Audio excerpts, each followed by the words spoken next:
Now, I was doing a live stream I do a live stream, by the way, those of you who are listening to this, as of this recording, it'll probably still be true by the time you hear this. I'm probably a month or two ahead when it comes to my recordings, which means the date that you hear this, the date that this comes out is like a month or two after I actually said it.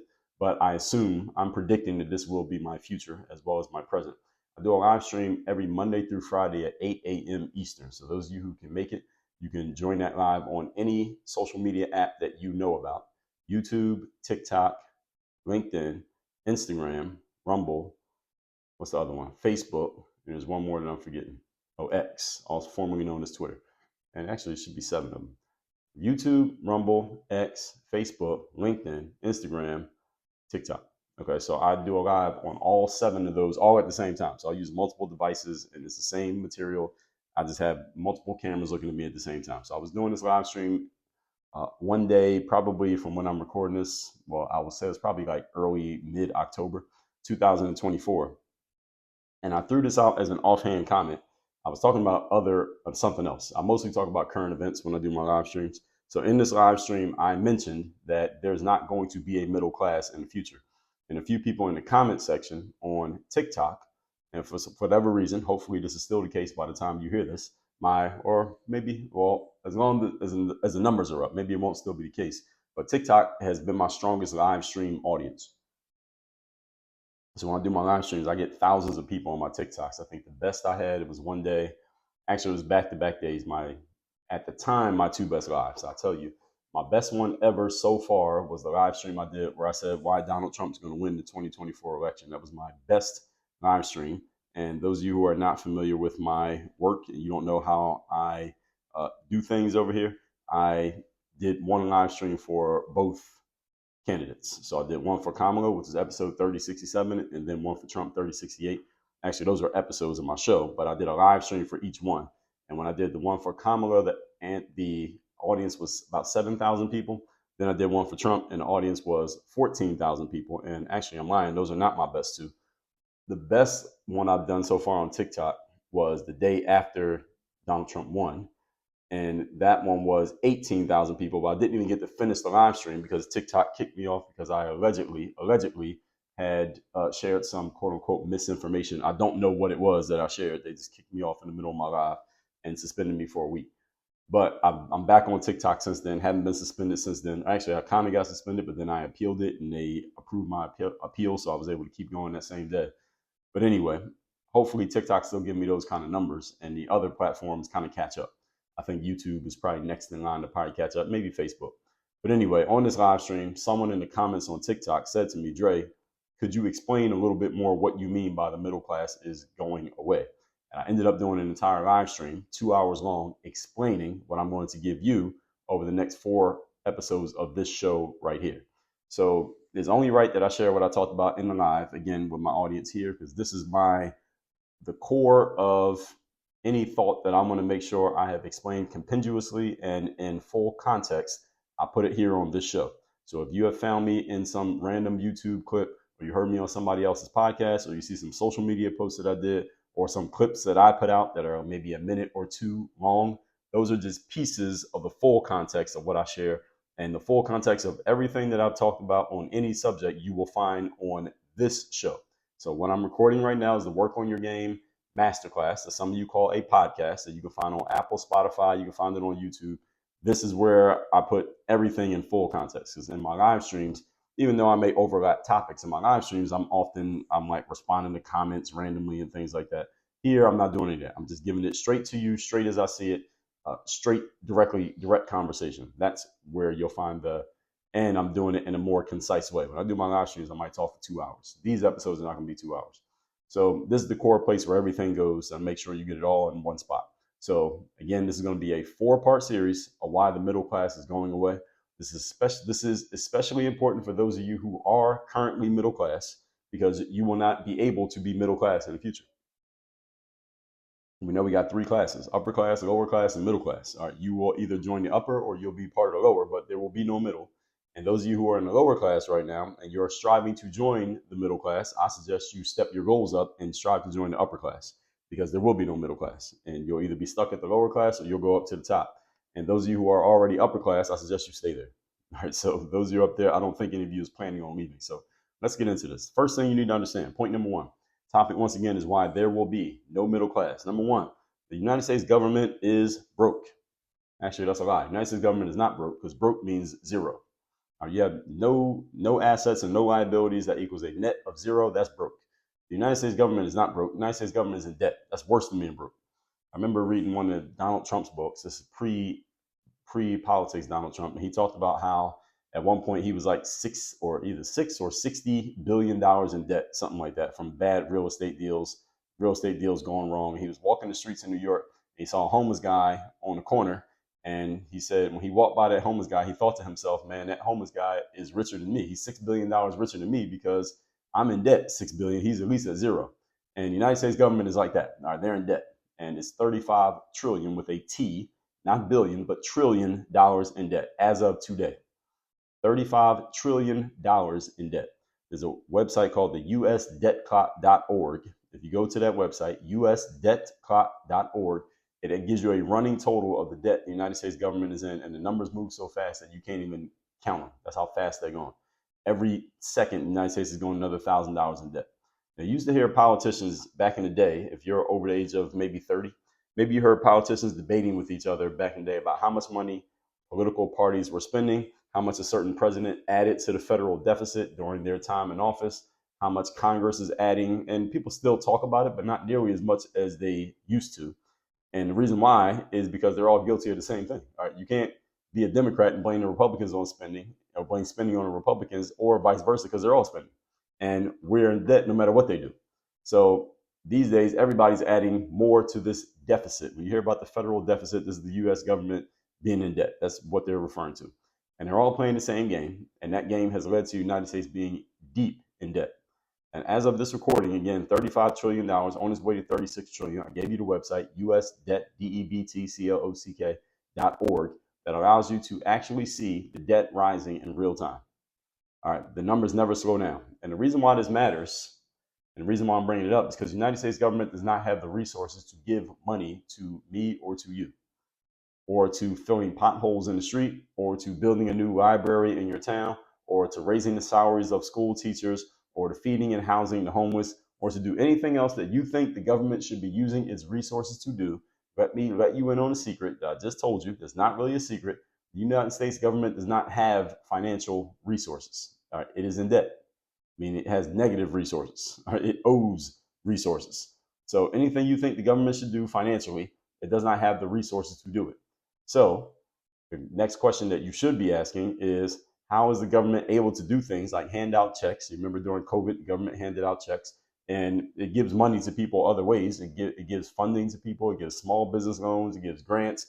It gives money to homeless. It gives money to communities. It comes up with money every time there's some type of disaster in the country, like a tornado or a hurricane. How is it able to do those things? How can it give out small business loans? How can it pay the salaries of people who work in the government? How can it do anything else if the government's $35 trillion in debt, Dre? That doesn't seem to make sense. You just said they're in debt, but the government comes up with money for all kinds of things all the time. Can you explain that? Good question, and yes, I have answers. Let's move on to point number two. Today's topic, once again, is why there will be no middle class. Number two, the biggest tax that you pay is not the bill that you have to send in every April 15th, tax season. It is not the money that gets taken out of your paycheck, those of you who are W-2 employees, not the money that gets taken out of your paycheck every time you get paid. And depending on where you live, that could be a significant amount of money getting taken out of your paycheck. But the biggest tax you pay is neither of those. The biggest tax you pay is called inflation. And I'm going to explain to you in a very simple way how inflation works. And I have come to learn a lot of people don't understand inflation, even though they have heard of the term. I'm going to make it really easy for all of you to get it. You may be wondering, again, how the government is able to give money to anyone or anything when it's $35 trillion in debt. It's like, if you were $35 trillion in debt, can you give somebody money? Not really, because you don't have any. Right? I mean, theoretically. And that's worse than being broke. Again, broke is at zero. So here's how the government is able to give money out, even though it's $35 trillion in the red. They go through this thing, this entity that is called the Federal Reserve Bank. Are any of you familiar with the Federal Reserve Bank? Or most of you have probably heard of it. All right, on a dollar bill, it says on the back of it, you see there's writing on it that says Federal Reserve Note. All right, the Federal Reserve is responsible for printing money. Here's the first thing you need to understand about the Federal Reserve Bank. There are three specific things you should understand about it. Okay, there's only three things you need to know. Number one, the Federal Reserve Bank, also known as the Fed, is the same thing. When people say the Fed, that's what they're talking about. Not the Feds with an S on it, and that means the FBI. I mean the Fed, singular. That's the Federal Reserve Bank. First thing to understand about it is that it is not federal. Federal Reserve Bank is not part of the United States government, even though the way it gets talked about, it seems as if it is. It is not. Second thing you need to know about the Federal Reserve Bank is that they don't have any reserves. It's called the Federal Reserve. There are no reserves, meaning if the United States government ran out of money, the Federal Reserve doesn't have any reserves to help it out with. There are no reserves. It's called a bank, but it doesn't have anything to back up its alleged assets. The Federal Reserve Bank has nothing backing up what it claims to be producing. Does everybody understand that? The United States used to be on this thing called the gold standard, which basically meant, in very simple terms, for every dollar we put into circulation, there was some gold to back up that dollar. We are no longer on the gold standard, which means our dollar is not backed up by anything other than the blind faith of the American citizens. If we lose faith in the dollar, then the money that you have in the bank, or the money you have in your pocket, or the money you have buried under your mattress means absolutely nothing. All right, that is the reality of what our money is. Our money is not backed by anything. It's just backed by faith. So there are no reserves in the Federal Reserve Bank. Okay, it's just a term. And the Federal Reserve Bank, which is the third thing you got to understand about the Federal Reserve Bank, is that it's not a bank. Okay, it's not a bank. So the Federal Reserve Bank, not federal, there are no reserves, it's not a bank. So just in the title alone, you know they're lying to you. Okay, the Federal Reserve Bank is not a bank. It's just a term that is to represent what the Fed actually is, which is a group of people who make financial decisions about the country. That's what the Federal Reserve, quote unquote, bank is. It's a group of people. That's what it is. So just the title alone tells you that they're lying. And most of the things that they do are lies hidden within other lies. Now, you want to learn more about this, I gave you a crash course here, but there's a documentary you can find for free on YouTube. It's called The Creature from Jekyll Island. And the person who created it is a guy named G. Edward Griffin. I believe he wrote a book of the same title, but he gives talks where he has explained the Federal Reserve. And these videos, when you watch the video, you can tell that he recorded this back in the day. It's not like he just did this in 2024. And you need to watch this so that you understand where your money's coming from and why. And he explains the Federal Reserve. He explains what it does, where it came from, and most importantly, he explains how it is screwing American citizens. That's the reason why I'm bringing this all up. You need to know what's happening with your money. So any of you who cares about money and you live in America, you should watch this documentary. Again, it's called The Creature from Jekyll Island. It's not even really a documentary. It's kind of like a talk that G. Edward Griffin gives, but he's given it so many times that he has a title for it, and he's given it so much you can find it on YouTube. It's probably about an hour and a half, 2 hours long. And every time, so let me answer the question now, because I was supposed to answer the question how the government can give money away when it doesn't have any, right? Every time the government needs money, being that it's already in debt because it doesn't have any, so that means every day the government needs money. Here's what it does. It goes to the Federal Reserve, and when I say the government, I mean people who work there, like Congress, the president, etc. It goes to the Federal Reserve guys, and it asks the Federal Reserve to put more money into circulation. So United States government needs money. We need $25,000 to give to these 10 people, so we need you to print. We need $250,000. So when you hear the term printing money, this is what it is referred to. Now, the Federal Reserve does literally print money, but many of us don't use printed money these days. Most of you probably don't carry, some of you probably don't carry any cash whatsoever, right? Your money is all in your phone, in some app, or in cards. So printing, when I say printing money, what I mean is the Federal Reserve simply just puts more money into circulation, whether that's numbers on a screen, in the app on your mobile app on your phone, or actual physical dollar bills that you can hold in your hand. And the Fed, when it obliges and decides to put more money out there, it adds more money into circulation. So the Federal Reserve, along with the government, could just put another $10 million into circulation right now today if it wanted to. Now, here's the part that you need to understand, because it triggers a logical response. Let me explain to you what this logical response is. The more dollars that get put into circulation, the less valuable every dollar is. Why? Because this is simple human nature. Scarcity makes the value of something increase, and plurality, the more of something is available, the less the value of the thing. The more available something is, the less people value it. The less available something is, the more people value it. This is why if you have a pair of game-worn sneakers from Tom Brady winning the Super Bowl, those sneakers is only one of them because he only wore one pair during the game. those sneakers are super valuable simply because there's only one pair. But if you take the actual shoe itself, let's say Tom Brady was wearing the Tom Brady 19 made by Nike, and you want to go buy a pair of Tom Brady 19s, they are not as valuable as the actual pair he wore in the game simply because there are more of them. You can go buy a pair and Nike will just keep making them as long as people keep buying them. But the one that he wore in the game is only one. And once it's authenticated as the one, that's worth 1,000,000 times more than a pair of shoes you buy from the Foot Locker store. Right? And this is just how human nature works. Again, as more dollars get put into circulation, the value of your money goes down. And this is why your costs continue to rise. So any of you who thinks that the reason why costs are high these days is because companies keep raising prices, well, technically that's true, but you got to understand why companies raise prices. Companies raise prices because your dollar is less valuable today than it was at this time last year. Why? Because the government keeps putting more money into circulation, which means that dollar that you're holding on to, its value has diminished even though you didn't do anything. So if you have $1,000 in cash in a bank account right now and you leave it there for a year, at this time next year, that $1,000 will buy less than it buys today.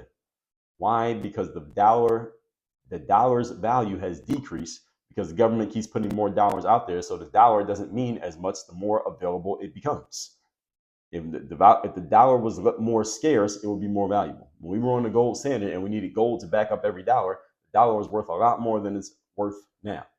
And as we keep printing more money, your money becomes worth less. This is the reason why, if you listen to people who talk about finance, they generally agree that holding on to cash just for the sake of holding on to cash is a bad investment because your dollar is worth less every single day. Instead, you want to put your money to work for you and let your dollar go make more dollars. This is also known as investing, not just holding. Just saving money is not a good idea because your money is worth less every day. So if you save it, you're actually losing money. You get what I'm saying? So this is why banks themselves, you look at what banks do. When you give money to a bank, if you give a bank $5,000, they can loan that money out 9 times over without anything to back up the loans that they're giving out. And they make interest on those loans. Whereas if you leave your money in a savings account, the amount of interest you get is much lower than the amount of interest the banks get from lending your money out to other people. And it's not even all your money. Again, you put $5,000 in the bank can loan out 9 times for every dollar. That means they can loan out $45,000 based on a $5,000 deposit. How is that possible? Where did the $45,000 come from? Nowhere. I just made it up. This is what's happening in the financial system, folks. If you didn't know, now you know.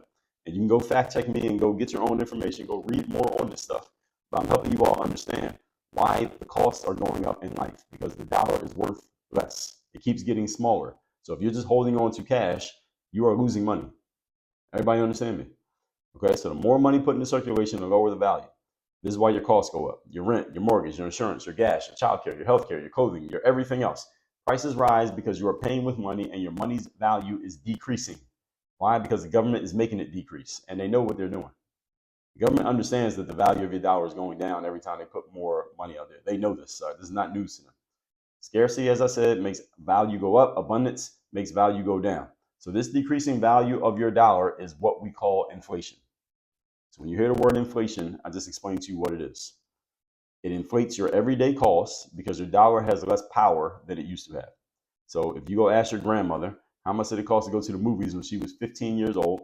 The number is going to be a lot smaller than the number that it costs to go to the movies today.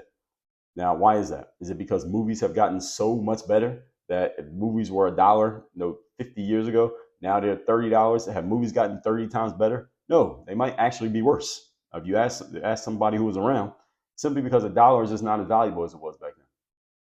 And 50 years or so from now, or maybe for some of you is today, but when, let's say, somebody who's in college right now is a grandparent, 50 years from now, they will be telling the same story to their kids unless certain calamities happen and with the government and our financial system that causes everything to collapse. I don't know if we want that to happen.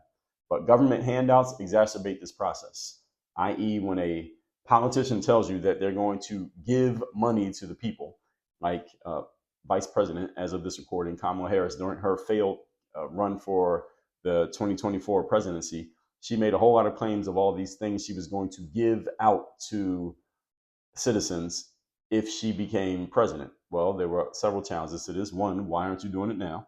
And her answer was, well, Joe Biden has all the power. I'm not in charge. And the other one was that people who understand the financial market said, well, if she does all these giveaways, these things are not financially feasible for the government. The government cannot support this, and is going to cause costs to increase. So even though she's giving away money, nobody's going to actually benefit from it. But a lot of people don't understand this, so they think they're just getting free money, quote unquote. No such thing, folks.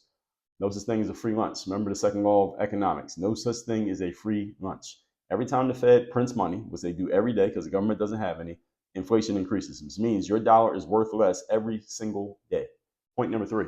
Today's topic, once again, is why there will be no middle class. Number 3, wages versus living costs. This is an important one. As costs rise, I just explained to you why they rise, and they rise faster than your income is rising. Now we get a squeeze. Can everybody understand that equation? If the cost of your life keeps going up, but the money that you make for working is not going up as fast as the costs are going up, well, now you're in trouble. This is what we call the squeeze. See, this is why the middle class is going away. Because if you work at a job and your raises at your job are not keeping up with the increased cost of your life, then you're getting squeezed. All right, you can see yourself getting broker and broker every single day. You're getting more and more poor every day. Now, this is one aspect in which I understand, although I do not generally agree with the concept of a living wage. When you hear people talk about a living wage, what they're talking about is the outcome of everything I've explained to you so far. As the cost of life keep increasing and people's the money that they make at work is not going up as quickly, they are saying, you got to pay me a living wage, and a living wage needs to match how much it costs to live life. From this, I understand why people support the concept of a living wage. Now, I do not agree with the idea that someone deserves a living wage just because. I don't. I talk about that in episode 2314. But even though I don't agree, I understand. I understand where it's coming from. People complain about living wages because they notice what I just explained to you here today. Their cost of living is going up faster than the money that they're making to live with. So if you have a job that pays you enough to pay your bills now, but you notice that the bills keep going up, so you have less money, but you still got to keep living, well, you're like, well, I'm going underwater here. I'm drowning financially because my job is not paying me enough to pay for my life. And then you start demanding that the job take care of it. I suggest that you take care of it. And I'm going to tell you how to fix that as we go more into the series. So people complain about this because they see what's happening. So they're not wrong. They just have the wrong solution. They're not wrong in identifying the problem. They just have the wrong solution. So this concept makes sense logically. I don't agree with it because it is your responsibility to continue increasing the value that you bring to the marketplace and the value you're able to pull out of the marketplace based on what you bring to the table. And it needs to be faster than the cost of living is increasing. That's just what it is. Again, this is where people who support the living wage argument are failing. See, they're not saying that they need to do something. They're saying that everybody else needs to do something. Also known as contributing factors versus determining factors. Are you doing something as a determining factor? Somebody else doing something as a contributing factor. Just because the cost of life has increased does not mean that your boss owes you more money. That's a ridiculous concept.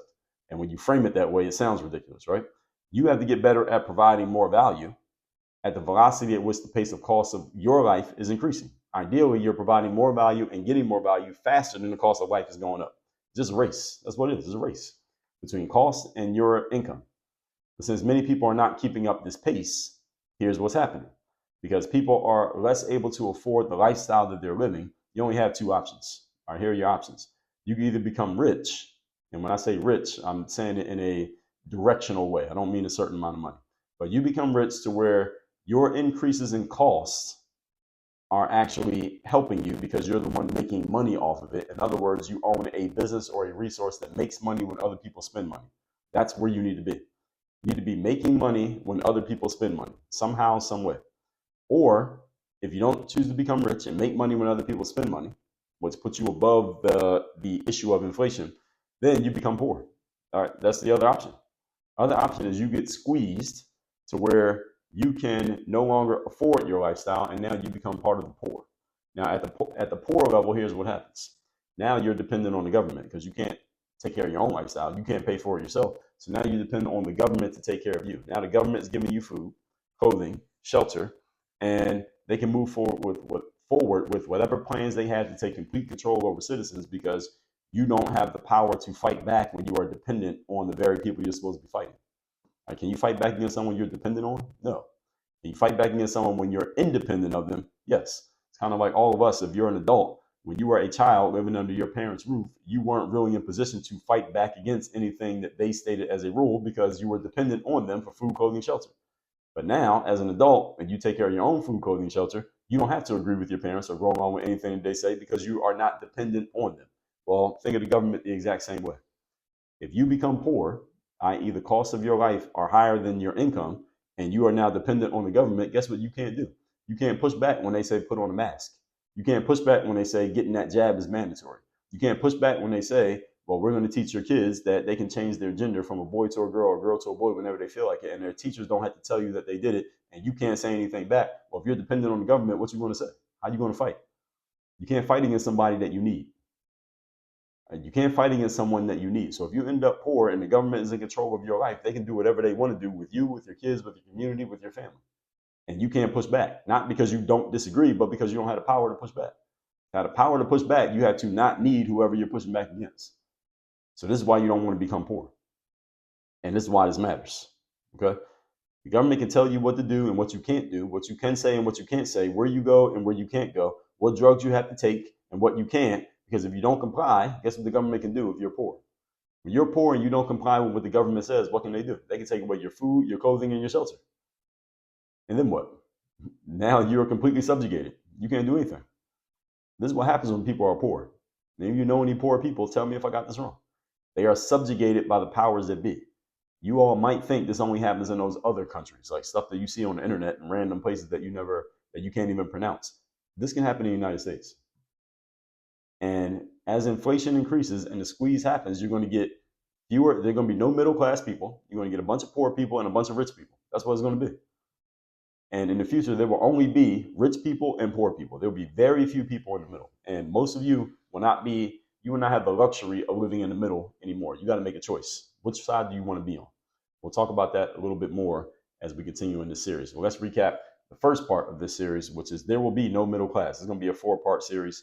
Again, this came from, I was talking on my live stream. Someone on TikTok asked me to expound on it. So here we are. Number one, the government is $35 trillion in debt. They cannot give you money because they don't have any. Number two, how do they give you money? Through inflation. They go to the Federal Reserve Bank, which is not Federal Reserve, nor is it a bank.